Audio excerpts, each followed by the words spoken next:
solitaire.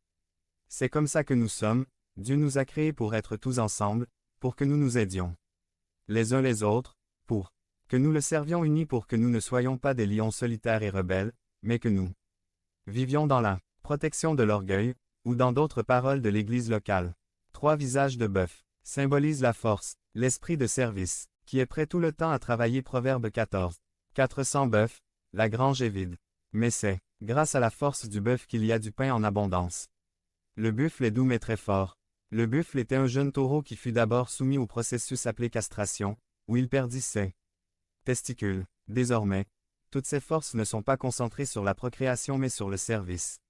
Nous, chrétiens, sommes ainsi. Nous devons laisser l'esprit castrer le prépuce de notre cœur. Si ce processus n'est pas réalisé en nous, nous ne sommes d'aucune utilité, nous sommes comme le taureau qui est tout le temps belliqueux et agressif. Nous devons subir la castration spirituelle, nous devons laisser le charnel mourir en nous comme L'. A dit l'apôtre Paul, nous devons imiter la force et la douceur du travail d'un bœuf. Le buffle ne dit jamais non, il est toujours volontaire, il ne se rebelle pas contre son maître, mais le sert. Un chrétien né de nouveau doit avoir un véritable esprit de service. 4 visages d'aigle symbolisent beaucoup de choses, parmi elles, la ruse, la prudence, la vitesse, la perfection. L'aigle fait son nid au sommet du rocher. Il vole toujours dans les hauteurs, et ne descend que pour chasser son nourriture. Psaume 103. 5 Celui qui rassasie ta bouche de bonté, afin que tu sois rajeuni comme l'aigle. Il a une vue très fine, on dit qu'il peut voir sa proie à 10 km. Le chrétien born again doit développer sa vue spirituelle en pratiquant le bien et en étudiant les saintes écritures. L'aigle a un bec très pointu, lorsqu'elle l'utilise c'est comme un couteau tranchant qui se fende et s'enfonce. C'est ainsi que les chrétiens doivent utiliser la parole de Dieu, avec certitude, rapidité et précision, pour répondre aux besoins de ceux qui attendent de l'entendre. L'aigle apprend à voler en utilisant les courants du vent de sorte qu'au lieu d'être projeté vers le bas par cette force, il s'envole vers le haut. Devenez membre de la chaîne et AIDE.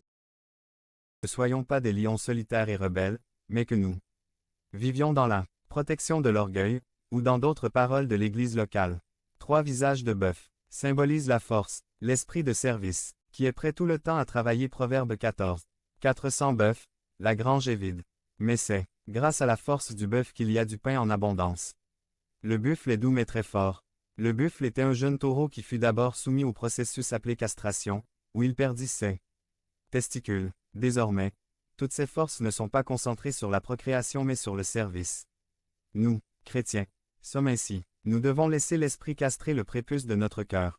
Si ce processus n'est pas réalisé en nous, nous ne sommes d'aucune utilité, nous sommes comme le taureau qui est tout le temps belliqueux et agressif. Nous devons subir la castration spirituelle, nous devons laisser le charnel mourir en nous comme L'. A dit l'apôtre Paul, nous devons imiter la force et la douceur du travail d'un bœuf. Le buffle ne dit jamais non, il est toujours volontaire, il ne se rebelle pas contre son maître, mais le sert. Un chrétien né de nouveau doit avoir un véritable esprit de service. 4 visages d'aigle symbolisent beaucoup de choses, parmi elles, la ruse, la prudence, la vitesse, la perfection. L'aigle fait son nid au sommet du rocher. Il vole toujours dans les hauteurs, et ne descend que pour chasser son nourriture. Psaume 103. 5 Celui qui rassasie ta bouche de bonté, afin que tu sois rajeuni comme l'aigle. Il a une vue très fine, on dit qu'il peut voir sa proie à 10 km.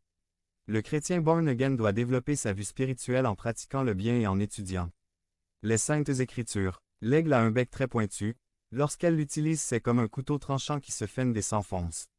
C'est ainsi que les chrétiens doivent utiliser la parole de Dieu, avec certitude, rapidité et précision, pour répondre aux besoins de ceux qui attendent de l'entendre. L'aigle apprend à voler en utilisant les courants du vent de sorte qu'au lieu d'être projeté vers le bas par cette force, il s'envole vers le haut. Devenez membre de la chaîne et AIDEZNOUS à propager la parole de Dieu dans le monde entier. Dimanche 17 mars 2024. P4. Esaïe 40. 31 dit. 31 Mais ceux qui attendent l'Éternel auront une force nouvelle. Ils lèveront des ailes comme des aigles. Ils courront et ne se fatigueront pas. Ils marcheront et ne se lasseront pas.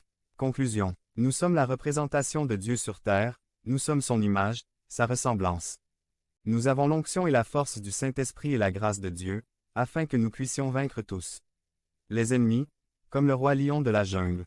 Servissons le Seigneur en tout temps, avec amour, avec douceur, comme le bœuf fait son maître. Le chrétien doit toujours voler dans les hauteurs et se fortifier en son Dieu à tout moment. Les chérubins avaient le sceau de la perfection de Dieu sur leurs 4 faces, nous sommes appelés à être parfaits, comme celui qui nous a appelés des ténèbres, à son admirable lumière comment est elle apostrophe. Image parfaite de Dieu en vous lorsque vous regardez toi, reflétée dans sa parole. Il est temps de comprendre et de vivre pour Dieu dans sa présence, renouvelé, restauré, aimant, fidèle. Travaillant pour le bien du royaume et non pour le nôtre, il est temps de refléter ces 4 facettes ou caractéristiques dans nos vies, d'un monde qui a soif et faim de la parole vécue en nous, plus que des paroles que nous pouvons dire. Il est temps de vivre dans un véritable témoignage chrétien. Seulement il est le Seigneur. Point. L'autel est ouvert, prions. Devenez membre de la chaîne et AIDEZNOUS à propager la parole de Dieu dans le monde entier. Dimanche 17 mars 2024. P5. Le prophète promis. Résumé. Seul Jésus est notre guide sûr. Par Wilbur Madera Rivas. Le prophète promis. Intro. Je pense que vous conviendrez avec moi qu'à un moment ou à un autre de la vie, nous avons tous eu besoin de quelqu'un pour nous guider, pour nous diriger, pour nous montrer le chemin, pour nous montrer ce que nous devons faire. Peut-être s'agissait-il d'un problème relationnel, d'une circonstance scolaire ou professionnelle, d'une décision à prendre. Quoi qu'il en soit, je pense que nous sommes convaincus que nous ne pouvons pas y parvenir seuls et que nous avons besoin des conseils et des orientations de quelqu'un d'autre. Cependant, je pense que vous conviendrez également avec moi que même si nous savons que nous avons besoin de telle orientation ou de tels conseils, il n'est souvent pas si facile de les suivre.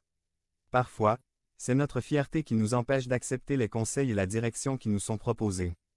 Cela vous est sûrement déjà arrivé ou vous l'avez vu de quelque chose d'aussi simple que lorsque vous marchez sur des chemins